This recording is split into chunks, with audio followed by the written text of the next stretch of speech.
ክቡራን ተመልካቾቻችን በዛሬው የኢትዮ ሊግ ዝግጅታችን ለየት ያለ እንግዳ ነው ይዘንላችሁ የቀረብነው የዛሬው እንግዳችን በተለይም በወጣቶችና ታዳጊዎች የብቃት ልየታ ወይም ታለንት ሰርች ላይ ትኩረት አድርጎ የሚሰራ ነው እንግዲህ ከሱ ጋር ቆይታ እናደርጋለን ተወዱታላችሁ ብለን እናስባለን አብራችሁን ቆዩ እስኪ በቅድሚያ ራስህን ለተመልካቾቻችን በማስተዋወቅ ጀምር እሺ ስሜ ዮናታን ግርማ ይባላል በደንብ ፎከስ አድርጌ ደግሞ መስራው እግር ኳስ ላይ ነው እና ታዳጊዎች ላይ በተለይ ደግሞ በከቅርብ ጊዜ ወዲህ ደግሞ በደንብ ይታወቁበት ያለው ነገር የትውልድ ኢትዮጵያውያን ለኢትዮጵያ መተው መጫወት የሚችሉበትን መንገድ ሶሻል ሚዲያ ላይ በማስተዋወቅ እና ደግሞ ታዳጊዎችን ኢትዮጵያ ውስጥ ያሉትንም ሆኖ ደግሞ አውሮፓ ላይም ከአውሮፓ ውጪ ትልቅ ክለቦች ላይ የሚጫወቱ ተጫዋቾችን ያስተዋወኩኝ በደንብ የኢትዮጵያ ማህበረሰቡንና እነሱን ኮኔክሽናቸውን በደንብ ከፍ እንዲል ያደረኩ ይገኛል ወደዚህ አጋጣሚ እንዴት ልትመጣ ቻልክ በተለይም ዘመኑ እንግዲህ የማህበራዊ ሚዲያ ዘመን ነው ማህበራዊ ሚዲያውን በመጠቀም ነው እየሰራ ያለውና ይሄ ሐሳብ እንዴት መጣለ በመጀመሪያ እኔም እግር ኳስ ተጫዋች ነበርኩኝ ከልጅነቴ ጀምሮ ከ8 ዓመት ጀምሮ እግር ኳስ ተጫወት ነው ያደኩት ከዛ በኋላ ግን እዚህ ፕሮሰስ ውስጥ ሳልፍ ብዙ ያዩዋቸው ችግሮች ነበሩ እኔ ፕሮፌሽናል እንዳልሆን ወይ ደግሞ ያሰብኩበት ደረጃ እንዳልደርስ ያደረጉኝ ችግሮች ነበሩ ስለዚህ እነሱን ለመፍታት ብዬ ነው በመጀመሪያ ሶሻል ሚዲያው ላይ ገባሁት ከዛ በዛ መንገድ ውስጥ ያለሁኝ አሁንም መሰራቸውን ስራዎች ደግሞ ቀስ በቀስ ስቴፕ ባይ ስቴፕ ያገኘሁ መጣው ማለት ነው እንዴት ነው እንደዚህ አይነት ግንኙነቶችን መፍጠር የምትችለው አሁን እኔ ውጪ ሆኜ ስመለከተ በቲክቶክ የሆነ ግንኙነት ያለው ከሆኑ ተቋማት ጋር ከሆኑ ተጫዋቾች ጋር ወይ ደግሞ የራስ የውጭ ሀገር ኤክስፖዠር ያለ እና የተለየ ኤክስፖዠር ያለ ይመስለኝ ነበርና እንጂ እንዲ አሁን ሲመስለኝ ደግሞ እንግዲህ በግል የተለየ ጥረት ይመስለኛልና እንዴት ነው ይሄ ትግል የመጀመሪያ ጊዜ የውጭ ያሉትን ሞር ቀርቤ ኢንፎርሜሽን እንዳገኘ ያደረገኝ ሰው ዳንኤል ይባላል የአርሰናል ውስጥ ከነ ቃልና ከነ ያቡጪ ደግሞ ሌላ ልጅ ብዙ ኢትዮጵያውያን አሉ ባይዘው አርሰናል ውስጥ የሚጫወቱ ከቃልና ያቡጪ አንዱ ስሙ ጠፋኝ ናሆም ይባላል አባቱ እሱም ሌላ ኢትዮጵያዊ ተጫዋች ነው እዛ ዳንኤል የሚባለው ደግሞ ለመጀመሪያ ጊዜ እሱም ተጫዋች ነበር ኢትዮጵያ መጥቶ ተጫውቷል ዩሮፕ ላይም ተጫውቶ ነበር እና እሱ ልጁ አርሰናል ነው የሚጫወተው ከሱ ጋር ቀርቤ በመወራበት ሰዓት ብዙ ኢንፎርሜሽኖችን መስጠት ጀመረ ለኔ ብዙ ማላቃቸው ነገሮች ነበሩ ስለ የሎ ካርድ ኤቭሪቲንግ በሱ መንገድ ነው ያወቅኩት ከዛ በኋላ እሱ ባመጣቸው ሰዎች አማካኝነት ከዴቪድ በሻም ጋር ደግሞ በደንብ ለዚህ ስራ ቅርብ የሆነ ሰው ስለሆነ ከሱ ጋርም ተዋወቀን እስካሁን ደግሞ አብረን እየሰራን እንገኛለን ዴቪድ በሻ ትውልደ ኢትዮጵያዊ ነገር ግን የጀርመን ዜግነት ያለው ኢትዮጵያ ቡና የተጫወተ ዴቪድ በሻ በጣም አሪፍ ሰው ነው ለኢትዮጵያን በጣም ነው የሚወደው እና ደግሞ በዱዋል ሲቲዝንሺፕ የትውልድ ኢትዮጵያኖች ኢትዮጵያ መጥተው እንዲጫወቱ በጣም ትልቅ አስተዋጽኦ ኢቭን የጀመረው ማለት ይቻላል ደፍሬ ምክንያቱም ዛሬ 8 ዓመት ይሄንን ሐሳብ የሚያስቡ ሰዎች ይኖራሉ ግን በሱ ሌቭል የተንቀሳቀሰ ሰው እስካሁን አላጋጠመኝም ስለዚህ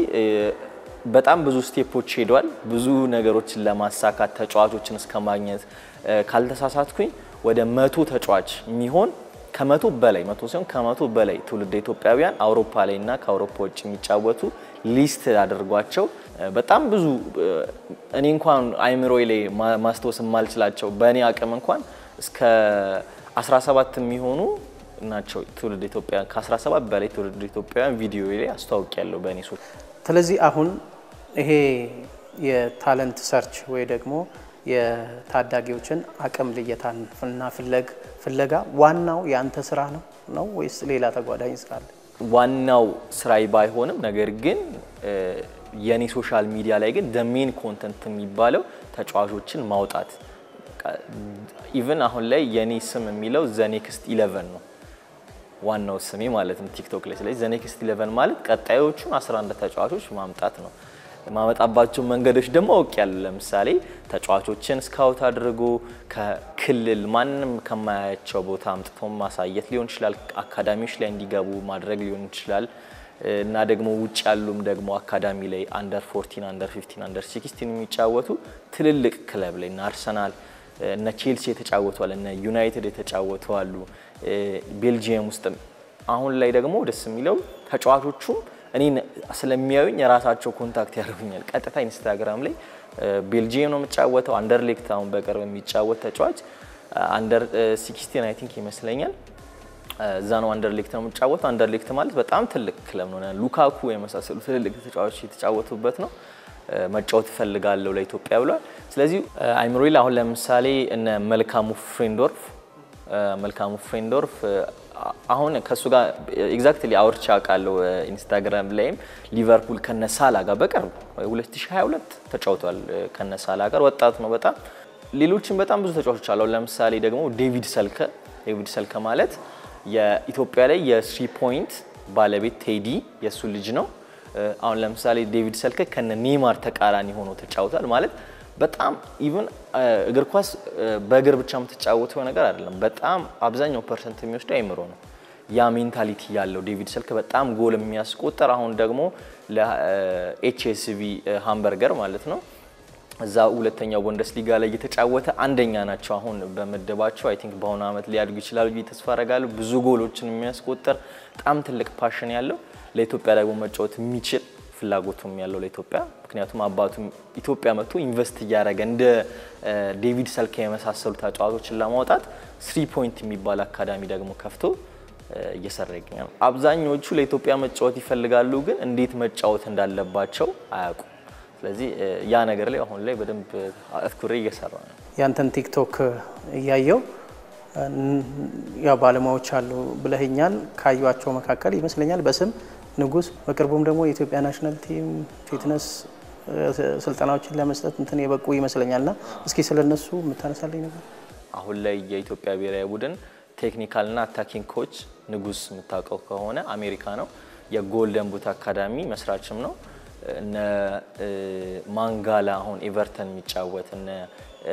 ቤሊ አሁን የት ነው አስቶን ቪላ እነሱን በግል ትሬን የሚያደርግ የግል ትሬነር ነው በጣም ይሄ ሞር አታኪንግ ላይ ፎከስ አድርጎ የሚሰራ ወጣት በጣም ታለንትድ የሆነ ኮች ነው እሱ ነበር የመጀመሪያ ጊዜ ከአዲስ አበባ ወጥቼ እንደዚህ አይነት ነገር እንዳደርግ ያመቻቸልኝ ሐዋሳ ጎልደን ቡት አካዳሚ ጎልደን ቡት ካፕ የሚባል ቶርናመንት ያዘጋጃል በየአመቱ እዛ ላይ ትልልቅ ዶኔሽኖችን እዛ አሁን እንዳልኩ ከነዚህ ተጫዋቾችም በግሉ ከሚያሰለጥናቸው ተጫዋቾች ትልልቅ ታኬታዎች ኢቭን ኦክላንድ ሩትስ የሚባል ክለብ አለ ለዛም ቲም ኮች ነው ከዛም ማሊያዎችን ኤቭሪቲንግ አምጥቶ እዚ ዶኔት ያደርጋል ምንም አይነት ጫማ የሌላቸው ልጆች አሉ ባይን ያየሁት ነው ምነግረ ብዙ ይወጣል ኢቭን እና የሱፍ ሀርሲ የሚባል ተጫዋች ነበር ድሬዳዋ ነበር አዶፕት ተደርጎ ሄዶ አያክስ ነበር የሚጫወተው እስከዋናው ቲም አያክስ ተጫውቷል እና አሸናፊ ግርማ ሄዱበት ደግሞ አንደር 20 ቲም ያለም ዋንጫ ለኔዘርላንድ ብሔራዊ ቡድን ነበር የሚጫወተው ይዛን ሰዓት ላይ ኢትዮጵያ ላይ ሁላ አገብቶብናል የሱፍ ሀርሲ ማለት ነው ለኔዘርላንድ እየተጫወተ ኢቭን እኔ ይዛን ሰዓት ልጅ ነበርኩ ግን ሰዎች ሲነግሩኝ ያኔ ሲታይ ቪዲዮ ላይ ምናምን ለኢትዮጵያ ያለውን ፍቅር ብላ ጨዋታው ላይ ያሳየ ነበር ምክንያቱም ኦሬዲ ያቀል ከኢትዮጵያ እንደመጣ የሱፍ ሀርሲ አሁን ላይ ኢንተርናሽናል የፊፋ ኤጀንት ነው የሱፍ ሀርሲ ከዚህ በፊት አግኝቼ ለማውራት ሞክሬ ነበር ኢትዮጵያ መጥቶ መስራት ይፈልጋል የሱፍ ሀርሲም ሌሎችም ብዙ አሉ አንድም በሌላ መልኩ የተለያዩ ታዳጊዎችን ስም ጠቅሳል ከሀገር ውስጥም ከውጭ ሀገር በተለይ ዓለም አቀፍ የተለያዩ ክለቦች ለሚጫወቱት ማለት ነው እኔ ደግሞ ምናልባት ካልጠራሃቸው መካከል ዝም ብዬ ስም ብጠራለህ ማዕረግ የሚባል ልጅ አለ ናትናኤል አብርሃ ፍራንክፈርት እንዲሁም ደግሞ አንዋር ማዲሮ የሚባሉ ልጆች እንትን ብለሃል ይመስለኛልና እነ ናትናኤል ማዕረግም ሁሉንም ቤተሰቦቻችን አሁን አብዛኞቹ ከ18 ዓመት በታች ስለሆኑ እነሱን ቀጥታ ልታወራቸው ትችላለ ነገር ግን ምንም አይነት ነገር ላይ ማስማማት አትችልም ቤተሰብ ማናገር ይተበቀብሃል ኢቭን ጆሲያስ ሳይመን የሚባል አሁን በቅርቡ የኢትዮጵያ ብሔራዊ ቡድን ማሊያም ደግሞ ሰጥተውታል ሄዶ ዴቪድ በሻ እሱ ኮሊን ነው የሚጫወተው ታዳጊ ቡድን በጣም ፊዚካሊ ሁላ አሁን ገና ስታየው ልጅ ነው ፊቱ ብታየው ፊዚካሊ በጣም ጠንከር የ7 ቁጥር ለባሽ ኮሊን ውስጥ የተጫወተ ያለ ተጫዋች ነው እሱንም አግኝቶ እናቱን ከናቱ ጋር ረጅም ሰዓት አውርተዋል እንደነገረኝ ከሆነ ዴቪድ በሻ ሌሎቹንም ቤተሰቦቻቸውን ነው ማናገር የምትችለው ለኢትዮጵያ ያላቸው አመለካከት የኢትዮጵያ እግር ኳስ ለማሳደግ በጣም ፖዚቲቭ ነው ምክንያቱም እኛ ስለነሱ እውቀቱ ስለሌለን ነው እንጂ እነሱ እኛን አያቁንም ብለን ማሰብ የለብንም ኦሬዲ እነሱ ያቁናል ለኢትዮጵያ መጫወት ይፈልጋሉ እኛ ግን ኮንታክት አድርገን ፈርዘር ሄደን ልናገኛቸው አልቻለም ነው ያ ኮኔክሽን መሃል ላይ ያጣነው ኮኔክሽን ነው አሁን እኛ ያን ለመስራት እየሞከርን ያለነው አሁን እነዚህ ትውልደ ኢትዮጵያውያን እንግዲህ ፍላጎት ስላላቸው ብቻ መጥተው የኢትዮጵያ ብሔራዊ ቡድን ተሳታፊ መሆን ደግሞ አይችሉም ምክንያቱም በሀገራችን የጥምር ዜግነት ፍቃድ ስለሚከለክላቸው ማለት ነው ይሄንን ነገር በቲክቶክ ላይም በተደጋጋሚ ስታወራ ሰምቻለሁ ከዛም ውጪም ዴቪድ በሻም እንደዚህ ጥረቶች ትንሽ እክል እንደሆኑበት በተደጋጋሚ ከዚህ በፊትም ሲናገር ሰምተናልና እንደው እሱንስ ችግር እሱንም ስታወራ ስለሚሰማ እሱስ ያለበት ሁኔታ ምን ይመስላል ይሄን ነገር ለማሳካት እንዳልኩ ዴቪድ በሻ ወደ 8 አመት ፈጅቶበታል ይሄንን ፕሮሰሶች የወረቀት ጉዳዮች እና ፊፋም ለመግባት ደግሞ ኢቭን ወረቀት ያስፈልጋል የተጻፉ በህግ የተያዙ ነገሮች ያስፈልጋል ይሄን ነገር ለማሳካት ስለዚህ ስፔን ያለ የህግ ተቋም አለ በዚህ ጉዳይ የሚሰራ እነሱ ደግሞ ኦሬዲ ረጅም ጊዜ ሆኖታል ይሄን ፕሮሰስ ከጀመሩት ከኢትዮጵያ ደግሞ አይ ቲንክ አሁን ላይ ፖዚቲቭ ነገር አሳይቷል ከውጭ ጉዳይ ሚኒስቴርና ከኢትዮጵያ ባህልና ስፖርት ሚኒስቴር ያስፈልጋቸዋል ደብዳቤ እሱን ኦሬዲ ለመሳካት ጫፍ ደርሷል ኤግዛክትሊ እንዲ ነው የሚባል አይደለም ምክንያቱም ሁሉ ነገሮች ሲፈጠሩ ነው ሲያልቁ ነው 100% እንዲ ነው የሚባለው ስለዚህ ፖዚቲቭ ነገር ታይቷል እነዛ ደብዳቤዎች ከተያዙ በኋላ ወደ 20 ፔጅ ፔፐር ነው በህግ የተጻፈው በዛ ህግ ተቋም ተጽፎ ኤቭሪቲንግ አልቋል ስለዚህ ያንን ደብዳቤ ይሄን ሁሉ ፋይል ኦርጋናይዝ ተደርጎ ወደ ፊፋ ሲገባ ማይቀበሉበት ምክንያት ምንም የለም ማይፈቅዱበት ምክንያት ምንም የለም ኦሬዲ ለሌሎች ሀገሮች በየሎ ካርድ እንዲጫወቱ ፈቅደዋል ለኛ ምንም አይፈቅዱበት የለም የኛ ጥረት እኛ በደንብ ፑሽ አድርገን ይሄን ነገር የምር መንፈልገው ከሆነ ማይሳካበት ምንም ምክንያት አይኖርም 3 ፖይንት እንግዲህ ባለቤቱ በሰር ናቸው ይመስለኛል የጀርመን ዜጋ ያላቸው ናቸው ልጅም አላቸው እዛ ጀርመን ሀገር ቀደም እንዳልከው ዴቪድ ሰልከ የሳቸው አባት ናቸው እዚህ 3 ፖይንት አካዳሚ ያላቸው እንደው እዛ አካባቢ ብዙ ይወራለታልና ምን የተለየ ነገር አለ ምንድነው እዳቸው ምንድነው እየሰሩ ያሉት የሚለው ነገር ብናይና እዛ ውስጥ ያለው ስራ እንደው በተጠቁመኝ 3 ፖይንት የኢትዮ ጀርመን አካዳሚ ነው ተጫዋቾች እዛው ነው የሚያድሩት እዛው ነው የሚበሉት እዛው ነው የሚማሩት እዛው ሁሉ ነገር ተሟልቶላቸው ደስተኛ ሆኖ እውነት ለመናገር የሁሉም ተጫዋች የሁሉም ኢትዮጵያዊ እግር ኳስ ተጫዋች ህልም ነው እየኖሩ ያሉት እዛው ውስጥ ያሉ ልጆች በጣም ሰክሰስፉል ቲም ነው ኢትዮጵያ ላይ ያለውን የትኛውንም ቲም እስካሁን እያሸነፈ ነው አብዛኛው እኔ ሲሸነፍ አላስታውስም ምክንያቱም ሁሉንም ቲም ሲያሸንፍ ነው ሳይ የነበረው እና ደግሞ የሲኢኦ እና ፋውንደሩም ደግሞ ቴዲ ራፕ በጣም አሪፍ ስራ በጣም ለኢትዮጵያን የሚገርም ስራ ነው እየሰራ ያለው በድፍረት ምክንያቱም ይሄ ቢዝነስ ምንም ገንዘብ የምታገኝበት ቢዝነስ አይደለም በቶሎ ግን ኢንቨስት እየተደረገበት ከረጅም ጊዜ በኋላ እንደ ኢትዮጵያም እንደ ግልም ደግሞ ሰክሰስፉል መሆን የሚቻልበት ነገር ነው ብሎ አምኖ ነው ኢትዮጵያ የመጣው ስለዚህ ከስቱትጋርት ጋር ስምምነት አለው ኢትዮጵያ ስቱትጋርት ለ45 ቀን ኢትዮጵያ መተው ለተጫዋቾችን የሚመርጡበት ዲል አላቸው ስለዚህ አንድ ኦሬዲ ፕሮፌሽናል ተጫዋቾች መውጣት የሚችሉበት መንገድ አንዱ የስቱትጋርት መንገድ ነው ከዛ ውጪ ግን የተለያዩ ኤጀንቶች ይኖራሉ የተለያዩ ቶርናመንቶች አውሮፓ ላይ የሚደረጉ ቶርናመንቶች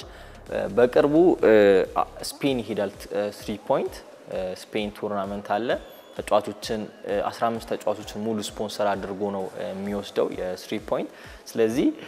እነዚህ ተጫዋቾች የመታየት ከኢትዮጵያ አልፎ የመታየት ቻንስ አላቸው ሁለተኛ ደግሞ ኢትዮጵያ ብሔራዊ ቡድንም ደግሞ አንደር 15 ተጫውተዋል ከዚህ በኋላ አንደር 17 አንደር 20 ይያሉ ደግሞ ለወደፊት ኢትዮጵያ ዋናው ቲም ዋናው ኢትዮጵያ ብሔራዊ ቡድን ደግሞ የመጠራት እድል አላቸው ተስፋ አደርጋለሁ ስለዚህ ይሄ አካዳሚና ደግሞ እንዳልኩ ትውልድ ኢትዮጵያውያን ደግሞ ሌላ ደግሞ ከብዙ ፕሮጀክቶችና የወጣቱ ተጫዋቾች ሲመጡ ለኢትዮጵያ የሆነ አስተዋጽኦ የሆነ ትንሽ ካለንበት ደረጃ እንኳን ከፍ ያደርገናል ከዛ በኋላ ደግሞ ስንሰራ ከጊዜ ጋር ባንዴ አይመጣም የዛሬ 10 አመት ምናምን ደግሞ ሌላ ኢትዮጵያ እግር ኳስ ብሔራዊ ቡድን ልንመለከት እንችላለን ብዬ ተስፋ አደርጋለሁ እስካሁን ድረስ አሳካሁት የምትለው ማለት የሆነ ግብ አለ አይደል አላማ አለ አጭር ጊዜም ቢሆንም በታሳካሁት የምትለው ነገር ምን አለ? የሆነ አሻራ እያሳረፍኩኝ የጀመርኩት ያለው ነገር አለ። ስለዚህ በፖዚቲቭ ነገር ደግሞ መስራት ከባድ ነው። ምክንያቱም ብዙ ሰው በተፈጥሮ ለኔጌቲቭ ትንሽ ጆሮ መስጠት ነገር አለው። ስለዚህ አንዱ ሰክሰሴ ሰው አትርፌበታለሁ። ሌላው ነገር ደግሞ ፋይናንሻሊም ቢሆን ከድሮ በተሻለ የፈለኩትን በነፃነት ማድረግ የጀመርኩኝ ያለበት ጊዜ ነው። ወደፊት ደግሞ ገና ምናልባት ድጋሚም ከተገናኘን ከረጅም ጊዜ በኋላ ደግሞ ብዙ ምናሳካቸው ነገሮች አሉ ያስባሉ። ያንተ የመጨረሻ ስኬት ምንድነው? ምን ጋር መድረስ ነው? እኔ ስኬቴ ያው የኢትዮጵያ ብሔራዊ ቡድን የዓለም ዋንጫ ላይ የሆነ ነገር ሲያደርግ ማየት በድፍረት ዋንጫ እናነሳለን ብዬ መወራሱ አይደለም። ምክንያቱም ያለውን መሬት ላይ ያለውን ነገር ስለማቀው ነገር ግን የአፍሪካ ዋንጫን ገብተን እንኳን ያነበረን ደስታ ምን ያህል ሰው እንዳቀራረበ አይቻለሁ። ስለዚህ ኢማጂን የዓለም ዋንጫ ብንገባ ተጫዋቾቻችን ቢታዩ ኢትዮጵያ ውስጥ ያሉ ብዙ ተጫዋቾች እኔ እንኳን ያንን ሌቭል ኦሬዲ ያው ድም የሚዷል ያንን ሌቭል ሪች ባላረግ ከኔ ቀጣይ የሚመጣው ጄኔሬሽን ግን አውሮፓ ላይ ሄዶና አርሰናል ዩናይትድ ሲጫወት በቲቪ ብንመለከተው ብዙ ባይከብድ የሚጋነን ነገር ባይሆን ከረጅም ጊዜ በኋላ ብርቃችን ባይሆን ቼልሲ መጫወት ዩናይትድ መጫወት አርሰናል መጫወት ብርቃችን ማይሆንበት ጊዜ ቢመጣ ያ የኔ ትልቁ ስኬት ነው። እንግዲህ ዮናታን እኛም በተለይ እየሰራ ያለው ነገር በጣም በመከታተል እንደው ሌሎች ተመልካቾችን በሜይንስትሪሚንጉ ደግሞ ቢያዩት ላንተም የሆነ ገዛ ሊሆን ይችላል ብለን አስበን እዚህ የሚሰራ ሰው ደግሞ ማበረታት ማን ትልቅ ነገር ነው የራሳችን የኛም ድርሻ ነው ብለን ስላሰብን